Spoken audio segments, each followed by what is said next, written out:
SBY pernah disentil Tito Karnavian, ditulis oleh Argo di seaworld.com. Halo, selamat menyaksikan channel Tanda Seru.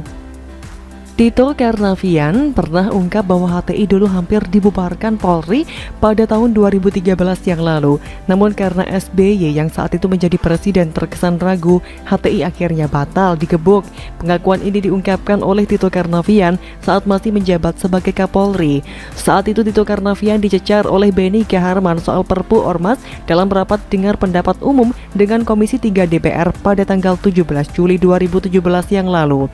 Benny Kaharman mengkritik keras keputusan Presiden Jokowi yang menurutnya ngaco lantaran menerbitkan Perpu Ormas, sebab menurut Benny Kaharman sudah ada undang-undang yang mengatur tentang Ormas. Benny Kaharman menuding Presiden Jokowi tidak baca undang-undang tentang Ormas sehingga Presiden Jokowi menerbitkan Perpu yang tidak jelas juntrungannya. Presiden bikin Perpu enggak baca undang-undang ini. Nanti yang dituduhkan adalah undang-undang yang enggak jelas. Undang-undang sudah ada, kok bikin lagi Perpu? Saya enggak tahu siapa yang beri masukan ke Presiden, ujar Benny Kaharman di hadapan Tito Karnavian di ruang rapat Komisi 3 di gedung DPR. Tito Karnavian akhirnya angkat bicara bahwa pada tahun 2013 di era SBY, pihak kepolisian saat itu sebenarnya sudah akan menindak HTI yang anti Pancasila. Namun karena tidak ada keputusan yang berani dari SBY untuk menindak HTI saat itu, akhirnya pihak kepolisian pun ragu dan akhirnya tidak jadi menindak HTI.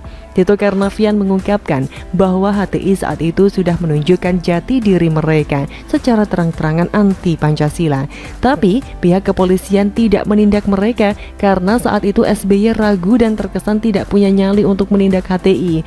Political leadership bagaimana posisinya? Kalau atasannya kuat seperti dikerjakan Pak Jokowi, ya kami kenceng juga, ujar Tito Karnavian saat itu. Keraguan SBY sebagai kepala negara saat itu untuk menindak HTI yang membuat pihak kepolisian akhirnya jadi ragu-ragu untuk menindak ormas yang terang-terangan anti Pancasila itu. Tahun 2013 dengan segala hormat saya menangkap, mungkin saya salah, ada keraguan-raguan terjadinya backfire atau pukulan balik sehingga mereka besar seperti sekarang. Jangan sampai kita too late untuk mengambil resiko, ujar Tito Karnavian. Sekarang semuanya akhirnya terbuka ke permukaan. Selama 10 tahun SBY berkuasa, banyak sekali meninggalkan masalah. Yang cuci piring kotor bekasnya SBY di masa lalu adalah Jokowi. Mulai dari kasus mega korupsi EKTP sampai Hambalang, termasuk namun tidak terbatas merajalelanya ormas-ormas radikal dan intoleran yang anti Pancasila adalah akibat dari pembiaran oleh SBY yang tidak berani dan tidak punya nyali menindak mereka.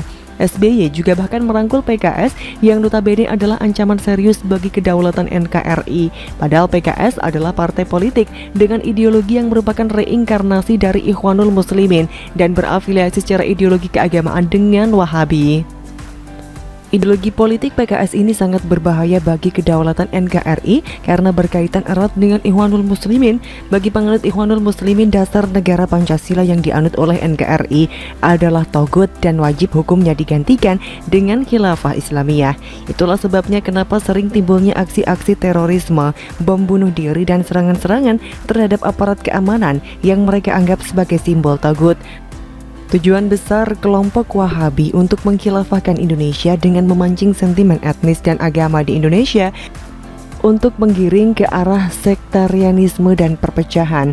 Dengan mengusung nafas Ikhwanul Muslimin, PKS mengusung wacana pembentukan negara Islam berbasis khilafah di Indonesia secara halus dan terselubung. Namun di era SBY, PKS justru dirangkul dan dijadikan koalisi, di mana menteri kabinetnya pun diisi oleh orang PKS.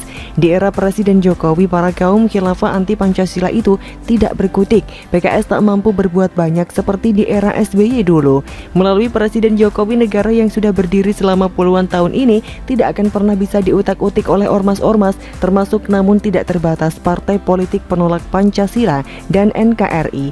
Jadi kalau Ibas, Anissa Pohan dan para kader Demokrat saat ini mati-matian berjuang meracuni alam bawah sadar rakyat Indonesia bahwa SBY jauh lebih baik dari Jokowi, maka pernyataan Tito Karnavian saat itu adalah sinyal yang kuat bahwa SBY adalah kepala negara yang rapuh dan cari aman sendiri. Masih mau pilih partai yang melahirkan pemimpin egois yang rapuh model begini ini? Kalau saya sih ogah, entah kalau yang lain. Kura-kura begitu. Bagaimana menurut Anda?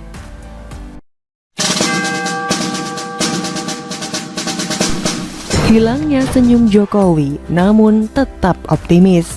Ditulis oleh Jo Putra di seaworld.com. Halo, selamat menyaksikan informasi dari channel Tanda Seru. Keputusan Jokowi memperpanjang PPKM darurat berakhir hingga 25 Juli nanti. Namun demikian, satu hari setelahnya akan ada pelonggaran atau relaksasi apabila kasus COVID-19 menurun. Tidak dapat dipungkiri bahwa tren kenaikan penularan virus corona masih terus naik di Indonesia. Untuk hari ini saja, 20 Juli 2021, tercatat 38.325 kasus penularan baru dan yang sembuh 29.791 orang. Sementara untuk kasus kematian pun masih tinggi, yakni 1.280 orang. Walaupun begitu, pemerintah mengklaim bahwa penurunan kasus baru sudah terlihat pada penerapan PPKM darurat selama 2 minggu terakhir. Ini terlihat pada angka rasio pemakaian tempat tidur atau bed occupancy ratio atau BOR di sejumlah rumah sakit menurun. Saya mengerti bahwa pemerintah masih berjibaku untuk mengatasi peningkatan kasus baru yang tidak turun secara signifikan. Untuk itulah pemerintah memperpanjang pembatasan darurat hingga sepekan ke depan yang bertujuan untuk mengurangi resiko penularan virus corona. Masih banyak saja masyarakat yang melampiaskan kekesalannya karena kebijakan PPKM darurat masih dilakukan oleh pemerintah. Saya juga mengerti kekecewaan mereka karena pembatasan ini tidak serta-merta membuat kasus penularan menurun drastis. Tapi setidaknya bagi saya, keputusan ini diambil karena telah dikaji dengan penuh perencanaan yang matang. Satu hal yang saya ingatkan kepada pemerintah, bahwa selama PPKM darurat ini, mohon program vaksinasi terus dilakukan dengan masif. Masih banyak masyarakat yang sulit mendapatkan akses untuk divaksinasi. Jangan sampai antusiasme masyarakat menurun untuk divaksin hanya karena sulit untuk mendapatkan jadwal penyuntikan vaksin COVID-19. Tak hanya itu saja, saya menyarankan pemerintah pusat untuk mendorong pemerintah daerah agar melaksanakan PPKM darurat ini dengan sebaik-baiknya. Buat apa kebijakan yang bagus tetapi tidak didukung oleh pemerintah daerah? Terus ingatkan kepada warganya untuk tetap taat protokol kesehatan dan lakukan vaksinasi secepatnya agar target kekebalan komunal dapat tercapai. Lantas, apakah dengan perpanjangan PPKM darurat ini tidak semakin berdampak bagi rakyat kecil? Ya, memang pemberlakuan PPKM darurat ini akan banyak mengorbankan segalanya. Dari segi sosial dan ekonomi adalah yang paling berdampak besar. Mengapa demikian? Kita lihat saja banyak masyarakat untuk melakukan sosialisasi dengan orang lain sangat terbatas. Bagi orang menengah ke atas, mengurung diri di rumah bukanlah satu masalah. Itu dikarenakan mereka memiliki beragam fasilitas untuk beraktivitas yang tersedia di kediaman mereka. Mulai dari hiburan hingga olahraga ada di rumah. Dari menonton Netflix, bermain musik, gym, berenang, sampai makan makanan bergizi tersedia di atas meja. Sementara untuk masyarakat kalangan bawah, mengurung diri di rumah adalah suatu kebosanan yang tidak dapat dihindari. Jangankan untuk bersosialisasi melalui gadget, untuk membeli kuota saja tidak dapat terpenuhi. Begitupun dengan asupan gizi yang tidak mungkin tersedia untuk dikonsumsi. Dengan alasan tadi, banyak sebagian masyarakat menentang kebijakan PPKM darurat ini, dan saya pun mengerti karena mereka perlu pendapatan untuk mencukupi kebutuhan dasar mereka bagi keluarga. Namun dengan pembatasan sangat sulit untuk mencukupi ekonomi keluarga dan sulit untuk lepas dari kebosanan di rumah. Saya menyadari betul masalah yang dihadapi Jokowi dan pemerintahannya. Sangat susah untuk memutuskan mana yang lebih prioritas antara kesehatan dan ekonomi. Untuk saat ini sangat sulit untuk berjalan bersama. Salah satu harus ada yang dikorbankan. Semenjak lonjakan kasus COVID-19 ini, saya tidak melihat senyum Jokowi yang sumringah, karena beliau tahu jeritan hati dan penderitaan masyarakat selalu menghantui perasaannya. Penghasilan masyarakat yang tergerus dengan dampak PPKM darurat ini. Di sisi lain, saya juga menyadari bahwa ada kekhawatiran dalam diri Jokowi terhadap rakyatnya apabila terpapar virus corona. Lonjakan kasus, ketersediaan oksigen, obat, vaksin, dan jumlah ketersediaan tempat tidur rumah sakit telah menjadi concern beliau untuk menekan laju peningkatan virus corona di tengah masyarakat. Untuk itulah Jokowi bersama jajarannya memutuskan untuk memperpanjang PPKM darurat sebagai solusi untuk menurunkan penularan virus yang membahayakan hingga sepekan. Kita hormati keputusan beliau dan berpikir positif bahwa ini akan membantu kita keluar dari lonjakan COVID-19. Tentunya banyak orang di luar sana yang tidak setuju dengan PPKM darurat. Namun setidaknya pemerintah sudah berupaya memberi kompensasi berupa bantuan sosial serta dana UKM. Jokowi memastikan alokasi anggaran perlindungan sosial sejumlah 55,21 triliun rupiah bagi masyarakat yang terdampak dengan pemberlakuan PPKM darurat. Daftar di bawah ini adalah program bantuan yang akan diberikan kepada masyarakat pada masa PPKM darurat.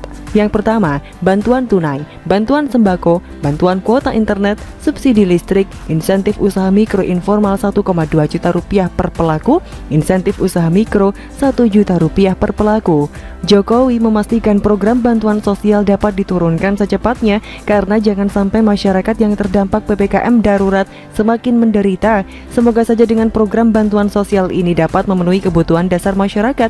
Saya yakin dan percaya bahwa tujuan untuk menurunkan tingkat penularan virus corona juga bisa terkendali jika kita saling bekerja sama. Karena saya akan melihat lagi wajah cerah dan senyum Jokowi kembali seperti dulu. Optimis adalah cara Jokowi menghalau pandemi ini. Bagaimana komentar dari Anda?